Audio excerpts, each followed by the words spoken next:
What is up, everybody? Welcome back to another episode of the Love to Hoop channel. Today, we're talking basketball. Absolutely love this episode.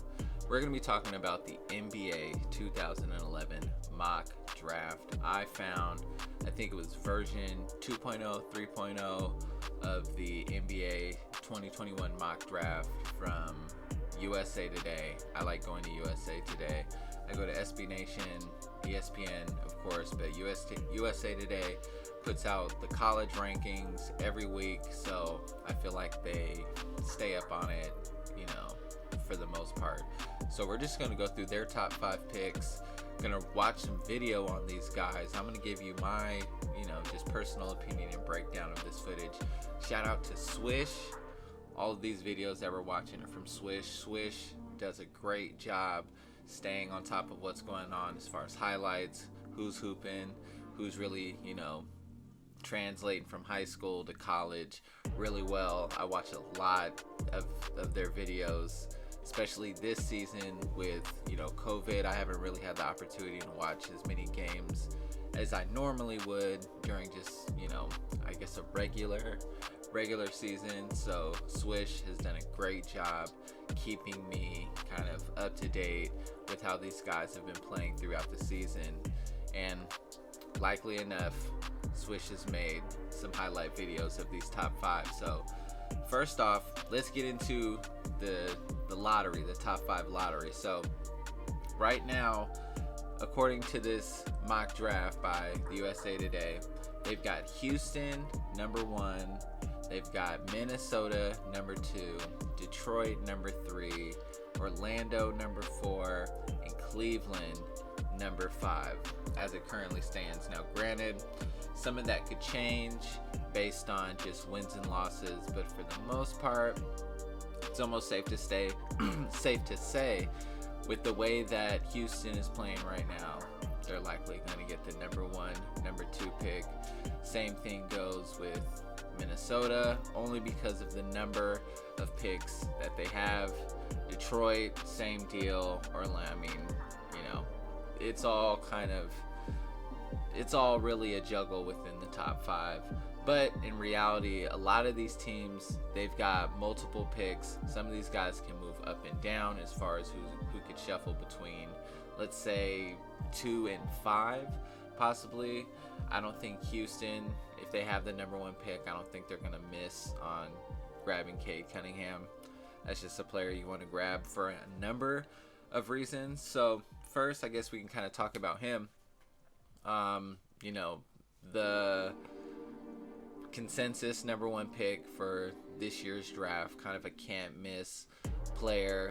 1 year, Oklahoma State, really put up big numbers, was really hooping most of the year. With his play, I saw, it's going to sound like this isn't a compliment, but it is a compliment. I didn't really see a lot of change in his game, but he was productive throughout the entire season, which to me says that his game is effective. It's effective at that level. It was extremely effective at the high school level. More likely than not, it's going to be effective at the NBA level. So let's get into some film of Cade Cunningham this year, OSU, 2020, 2021. Averaged 20 points, 6 rebounds, 3 assists a game. All right, let's get into it.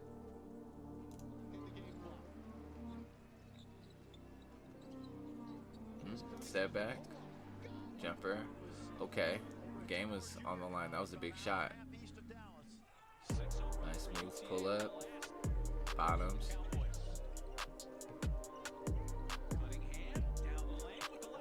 Okay, with the left, took the hit. Corner. Yeah, it's corner threes. It's not an easy shot either. Tough bucket.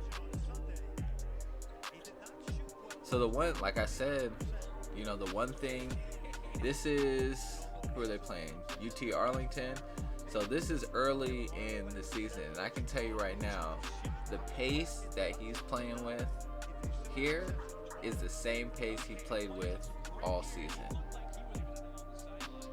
which let me know you're not speeding him up. Good pass, made the extra pass, knockdown. You're not speeding him up, which is going to be really important at, okay, post up. What's smart about that, I mean, he recognizes the mismatch, exploits the mismatch.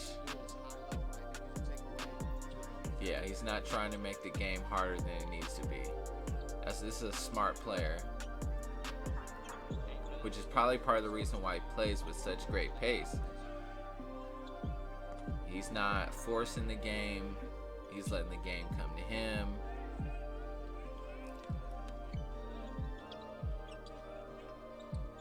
Great footwork. Big boy basketball. Somebody must have said something to him at Texas Southern, because he's over here playing bully ball. Great pass to the corner. Look at that. Coming off the screen.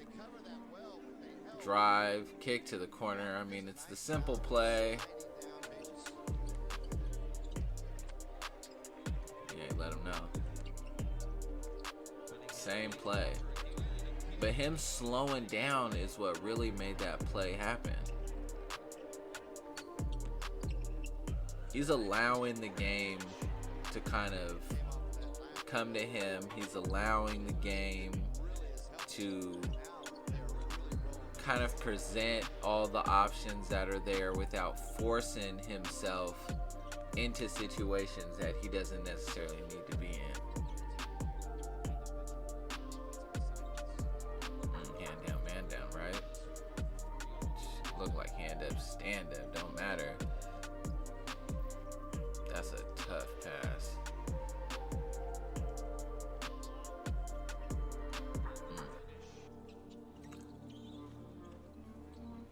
Okay, now we're starting to see the passes out of the zone too, which is tough. Yeah, he gonna shoot you guys out of that zone. He gonna shoot Oakland right out of that zone. Ooh. Okay, yeah, I like that.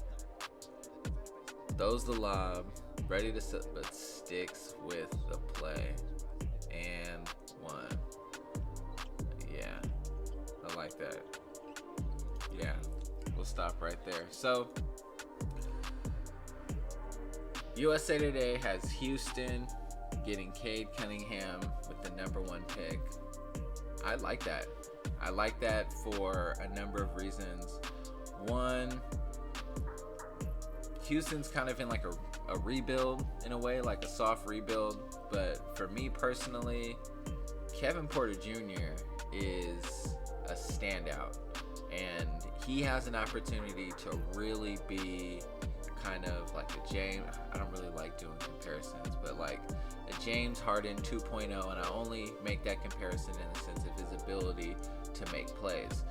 And to have another player like Cade Cunningham who allows the game to develop, you know, as it should, by being in the right place, making the right play, making the right read, having a player like Kevin Porter with the ball in his hand, making plays, not necessarily forcing plays, but you have someone who can essentially make any play that you need from a guard, and allowing that play to develop, having another player like Cade isn't going to hurt. It's only going to help, and especially with a team that needs to start to develop. If you're going to get young players, get some players that are smart players that are looking to learn and, you know, kind of let the game come to them. And if I'm not mistaken, I believe Cunningham is from Texas.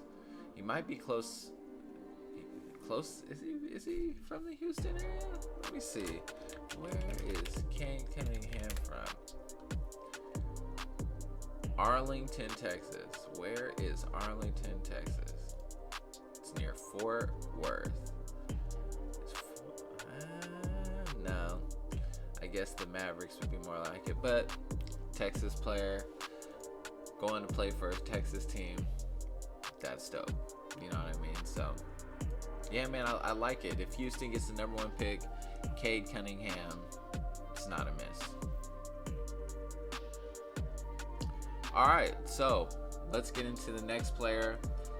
With the 2nd pick, Minnesota selects Jalen Suggs, guard from Gonzaga. Now, this one obviously can be, and by this one I mean this pick, the number 1-2 pick could be Evan Mobley, it could be Jalen Green, it could be Jonathan Kuminga, it could be any one of those players, because as far as talent-wise, skill-wise, all of those guys are top 5. At this point, it's really more of a fit. Jalen Suggs going to Minnesota, at first thought, may not seem like the right fit. Minnesota has a lot of guards. D'Angelo Russell, Anthony Edwards is emerging as potentially rookie of the year, especially with the Melo Ball not playing the rest of the season. So you feel like you're kind of stacked at the guard position. But check this out.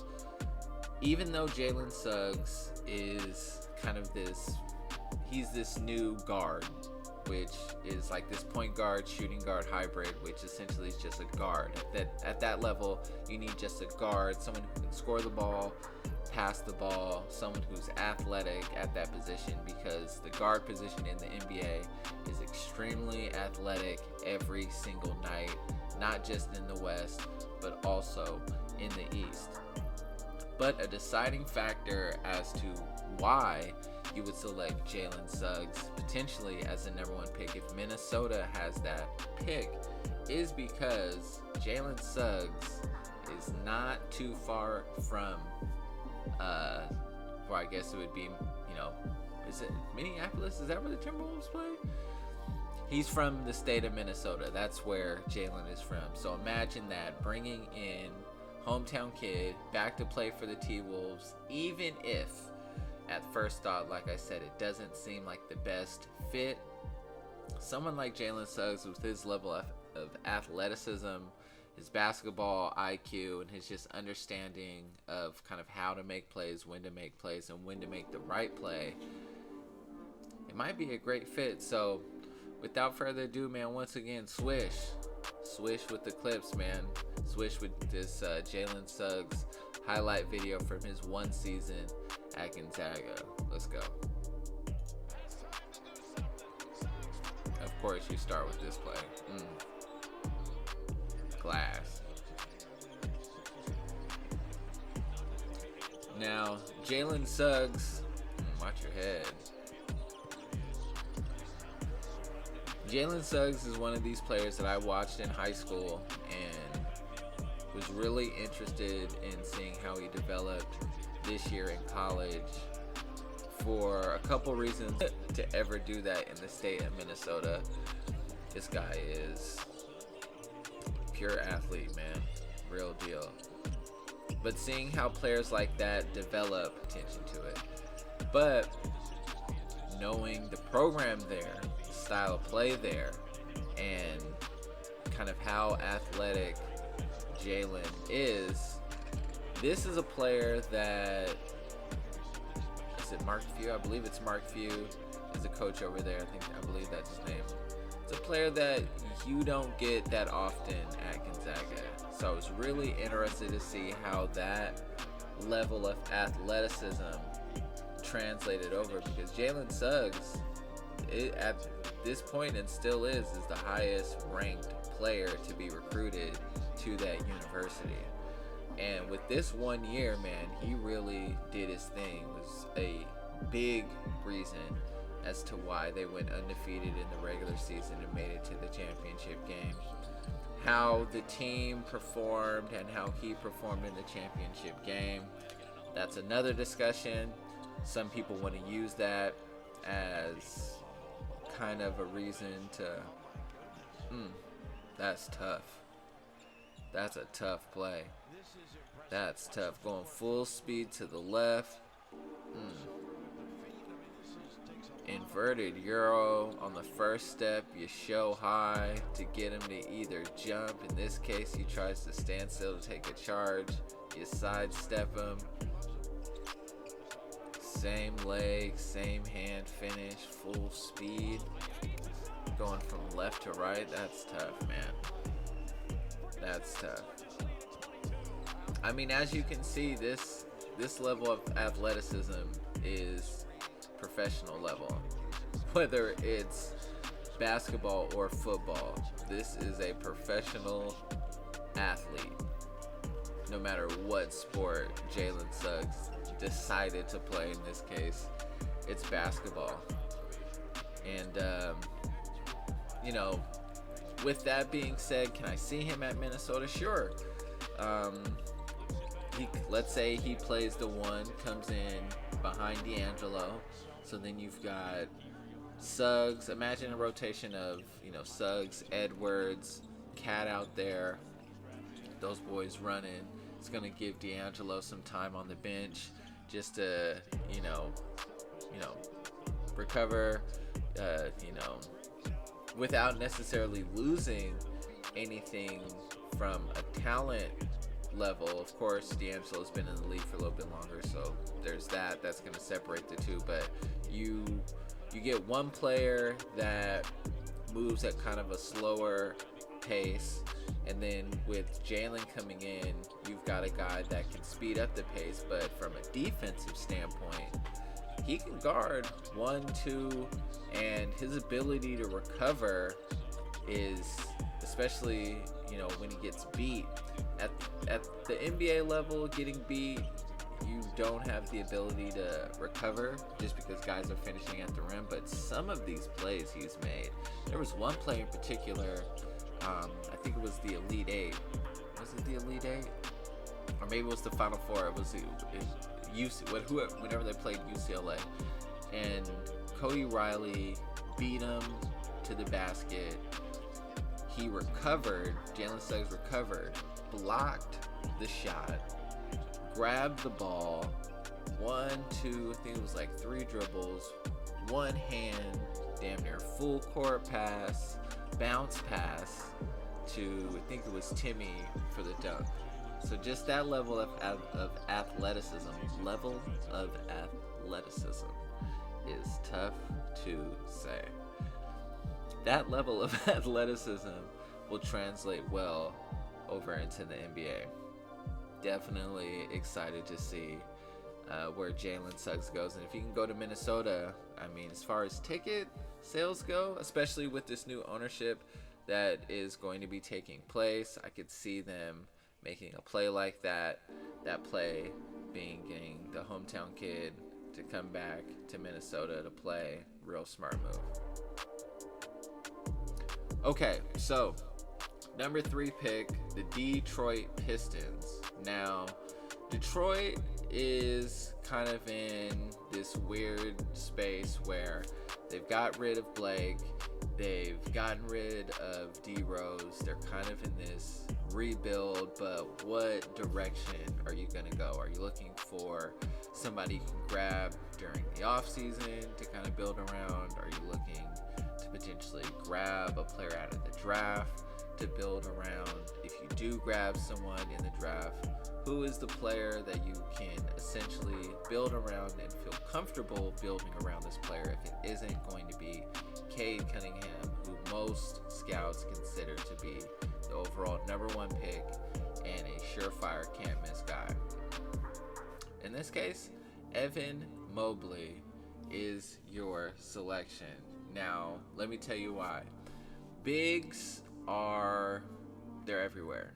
At least in the NBA draft, it's not too hard to find a player that is 7 feet tall, but you're not going to find a lot of players that are 7 feet tall and as skilled as Evan Mobley is. This 1 year at USC, he really showcased a number of things that were impressive. For me, I've been watching him since he was a junior in high school, mainly because when his brother was a senior that year, both of them were getting a lot of notoriety and attention. His brother was getting a lot of it as well. So I've been watching Evan for about about 3 years now, and watching his game develop from his junior season in high school throughout the freshman year of college at UCLA, he's really developed his game, and it's been funny. I forget the guy's name who is the man in charge over at Compton Magic, but for years he had been saying that Evan Mobley is a number 3 pick. Number 1 pick, really, and if it wasn't for Cade Cunningham having such a fantastic year, he probably would be right. So before I kind of break down the fit in Detroit, let's break down the film. Once again, Evan Mobley, Swish. Let's get to it.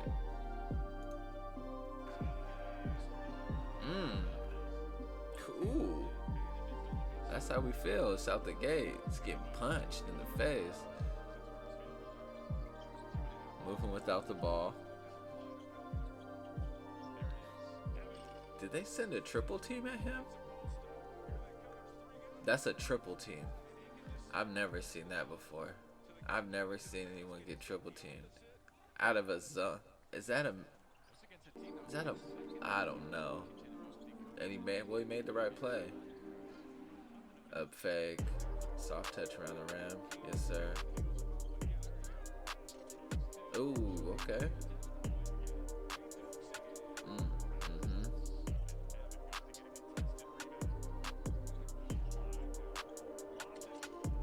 Okay. Taking it off the glass, running the floor, throwing the lob. That's what I'm saying about. Wow. You're not blocking that. But that's what I was saying about skill level. No, I'm sorry. That's what I was saying about skill level. His ability to now. He was doing that in high school, right? He was doing a lot of that in high school. He wasn't doing this. There wasn't a lot of that. Putting it on the floor, out of a pump fake. That's a really nice pass. Mobley to Mobley. That's tough. There wasn't a lot of him dribbling, putting it on the floor. And to see this part of his game develop has been really impressive to see. And to be quite honest, this shows you that he has a great deal of potential, and quite possibly this is only the surface of what he could be at the next level with the right team and right staff behind him to help develop his game. And it's crazy to think that, you got a 7-footer who mostly you would think does stuff like that. Rebound, around the rim, puts it back up, finishes above the rim. But now you got him running the floor, catching it, one dribble, spin in traffic, soft touch. These 7-footers have to now be able to run full speed on the floor, dribble, have great footwork, and be able to finish. That makes him a little special, his ability to pass. But now they're going to be able to have to shoot. Footwork is really good. Really good touch around the rim. See? Can you do this? 7 feet tall. I don't know what his wingspan is, but it looks crazy. How many 7-footers are doing this? But at the next level, these guys that are 6'10", 6'11", 7 feet. Kristaps Porzingis is, I think, 7'2", 7'3", doing this. You know what I mean? Like, at this level, you're going to have to be able to do this. And that right there, that shot blocking is what a lot of teams are really excited about, right? Like, his talent level on offense is a sure thing. Everyone kind of sees it, everyone knows it. But his ability to play defense is something that a lot of people are going to be excited about. Yeah, man. Yeah. So if Detroit is looking for a player to potentially build around, Evan Mobley is a great player to do that with for those reasons I just described, as we saw on film. You've got someone who is going to develop on offense over time with the right staff, but you've got someone who's not a liability on defense. You've got someone who's going to be able to cover the backside on help, kind of alleviate a lot of those problems that you might have at the rim if guards get beat and let guys get them at the rim. Evan Mobley is going to be able to at least alter a lot of shots, if not block a lot of those shots. So I could see Detroit with the third pick going with Evan Mobley. Not a bad pick at all. All right, with the fourth pick in the draft, the Orlando Magic select Jalen Green, guard from the G League Ignite, and I love this pick for a couple of reasons. First, before we even get into that breakdown, let's get into the breakdown of the film. And once again, shout out to Swish for the clips. Let's go. Okay. Get up. That's the one thing a lot of the scouts were saying, is that his athleticism is clearly next level at the NBA level. But you've got a guy who, from a strength and size standpoint, is a little small just for kind of what he's going to be able to play at that level. But his athleticism is going to be able to make up for it. So for me, I was more so interested in seeing how his game would translate over at this level, because unlike in college, so obviously Jalen Green decided to forego going to college and playing overseas professionally and wanted to play in the G League. Now the thing with the G League is that these guys are hungry. Not to say that other pros overseas aren't hungry, but this is a different level of hunger. These guys are looking to make an NBA roster, which is essentially what Jalen Green is looking to do, and the other high school players that decided to play for the G League Ignite. They're trying to make an NBA roster. So you're putting yourself out there against guys who have played at that NBA level. So it's not like they don't have the level of athleticism that you need to get there. It's not like they don't have the skill level that you need to get there. They've been there at that level. For whatever reason, or for one reason or another, these guys have been... That's a tough shot. I like that shot. These guys have been sent down to the G League. So you're going against these guys who are fighting to get their spots back. So none of these games are going to be easy. None of these matchups are going to be easy. If anything, a lot of these guys are going to look to expose these young guys. So you're going to get everybody's best shot for the most part. So for me, yeah, see, that's the athleticism. You're going to get away with some stuff that a lot of guys aren't going to be able to get away with at the next level, because that was great defense, and he's still sometimes great offense beats great defense. I don't know what you want me to tell you, but a lot of what makes Jalen Green's game so great is his athleticism. So I wanted to see how he'd find shots, if he'd be able to figure out kind of where to get shots and find his spots on the floor. And for me personally, excuse me,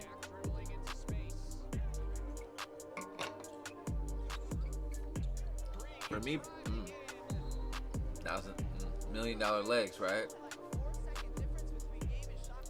So for me to see his game develop over the year was really what I was looking for. And a lot of his baskets were at the rim in transition. Broken plays where he's kind of cleaning up, around the basket. Lob plays designed specifically for him. But as the season went on, started to see a little bit more of this. Threes. had a, triple threats and jabs. He was making a lot of plays off the dribble where he's shooting off of the dribble. And for me, that let me know that he's starting to grow confidence in his shot. He's starting to grow confidence in his ability to shoot. And that's, as a scout and someone who's looking to draft him, that's all you can really hope for is, what he was doing in high school. Will it translate over to the higher level? Yes. Was this player learning and developing his game while in the G League? Yes. Does this player still have room for potential and growth? Absolutely. Does this player have something that separates himself from the rest of the class? Yes, that being his athleticism. And for a team like Orlando, who kind of gave away everything, I didn't say it really gave away everything. Obviously sold everything with Aaron Gordon and Vucevic. You're going to have a lot of draft picks over the next couple of years. You might as well start grabbing some guys who have the most talent and upside in the hopes that you can develop them over time and turn them into something. Cole Anthony is a point guard there that I think is really good and can develop. I think Dwayne Bacon is there too, which is another guy that I think, with the right fit and the right staff, his game could really develop into something special. So with an organization like the Orlando Magic looking to build something and do something over the next couple of years, Jalen Green is a great choice for that, ultimately because there isn't anybody in the draft that has this much talent, honestly, and has this much upside as Jalen Green. So if you can't grab Evan Mobley, who I think is a great kind of corner piece if you're looking for someone to build around, if you're looking for the most talent and most upside and potentially the most bang for your buck, kind of a jackpot, I think Jalen Green could potentially be that guy. All right, with the 5th pick, the Cleveland Cavaliers select Jonathan Kuminga. Now, personally, I think that Cleveland can go a number of different ways with the 5th pick, mainly because of need. They need someone to kind of fill that big wing front court spot. They've got Colin Sexton there, Darius Garland. The wing spots are kind of sewn up. They drafted Isaac Okoro, who had a solid, I think he's been in the league 2 years. First 2 years have been solid in the league. And they've got Jared Allen there as well at the 5, kind of anchoring them on defense. So you kind of need someone at the 4-3 spot. So that's why I could see Jonathan Kuminga being that pick for Cleveland. But I could also see them going with someone like Scotty Barnes, another guy who's kind of a 6'8", 6'9", big wing. You've also got, even though he's like 6'6", maybe 6'5", Keon Johnson could be another guy. But curveball, you could also go with Kai Jones, who's like 6'10", maybe even like 6'11", out of Texas. That might be a good fit as well. Jonathan Kuminga, though, ultimately has the most raw talent of everybody in the draft as far as from 5 to 10. Some of the other guys are maybe a little more skilled and maybe a little more developed just as far as, putting, I don't want to say putting the time, that sounds like, he's not putting in the time, but just their style is a little more polished. You kind of see a little bit more of the finished product. With Jonathan Kuminga, man, you don't know exactly what his finished skill set or finished product is going to be. And for me personally, this one season with the G League Ignite, I was looking forward to seeing what that exactly was going to be. Was he going to develop himself into a defensive stopper?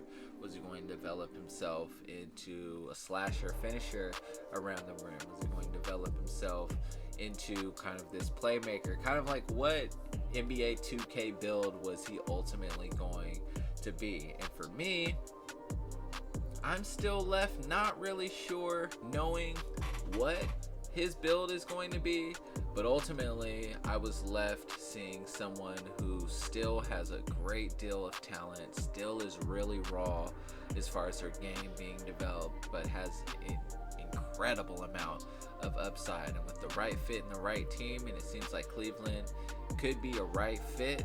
I don't know if it's the right team, right organization necessarily, but they definitely need someone like him. So they could put him in there right away and let him go. But before we even, I guess go any further, let's get into the film, and once again, come on, man, it's Swish. Let's get it. See, that's the athleticism I was talking about. Different kind of athleticism, NBA level athleticism. Tough. Footwork a little raw, but I mean, the athleticism, that is tough. That's a tough shot. That is not easy. His athleticism is going to allow him to get away with some stuff that not a lot of people can get away with. Simply just because he's a little more explosive than other people. He's, a little more talented than a lot of other people. That's why a lot of the stuff that you see him doing as far as the dribbling, going from one move to the next, kind of the footwork, everything is, it's not as polished, it's not as smooth, it's effective. And it's effective because, he obviously practices all these moves. He's skilled, he's able to kind of translate what he needs to do into the move. It's just that it's not as polished just because the repetition isn't there, right? I think a lot of that is at the high school level. Someone like him, 6'8", 6'9", with his size, he was able to dominate at that level, not having to showcase a lot of this skill. Not to say that he didn't have it, he just didn't have to do it. How many times is he going to go up against somebody who's going to be able to guard him face to face, where he needs to put the ball on the floor and make a move? How many times is he going to go up against somebody who's going to make him, do all of... Hey. How many times is he going to go up against somebody that's going to make him play like that? Not to say that he can. Obviously, he's got the talent to do this. But how many times is he going to go up against guys like that in high school? Not that often. Probably the reason why he decided to forego... why he decided to forego college and go straight to the G League, because from a physicality standpoint, he's meant to play at this level. And for someone like Cleveland, who needs someone who's got a lot of upside and ultimately is not a liability on defense, this young man is a great fit. And if he can develop that part of his game where he's starting to shoot and knock down outside shots, along with, being able to work around the rim, make plays, especially on defense, you got a guy who can potentially help anchor that front court with Jared Allen and really make it where Cleveland is a team that's tough to go up against. Colin Sexton is a dog. Darius Garland is a great, pass lane defender, really good on-ball defender. We already know what Jared Allen is about. Isaac Okoro came in as a defender. So if you're developing a squad that is just full of some animals that just go after the ball, Jonathan Kuminga might be another player that you want to add to that team. Nice move. I'm gonna stop right there. He's gonna be able to get away with some stuff that not a lot of people are going to be able to get away with. But with the 5th pick, I could see that being a great choice for Cleveland and really making that, work for them. But, we'll see. We'll see how it goes. Ultimately, all of these picks could be switched up, mainly because we don't know how things are going to play out with the NBA season. Houston may not end up number 1, but I guarantee you one thing, Cade Cunningham will ultimately still be number 1, no matter who gets that number 1 pick. Thanks for watching. If you liked the video, make sure to like it. If you haven't already, please subscribe. Leave in the comments what kind of video you want to see next. These types of videos are the ones that I personally love to do the most. I love shoes wherever they are, I love shoes, but ultimately I love to hoop. So talking about basketball, talking about hoop is what I enjoy most. So if you love this content, let me know. And until then, thanks for watching.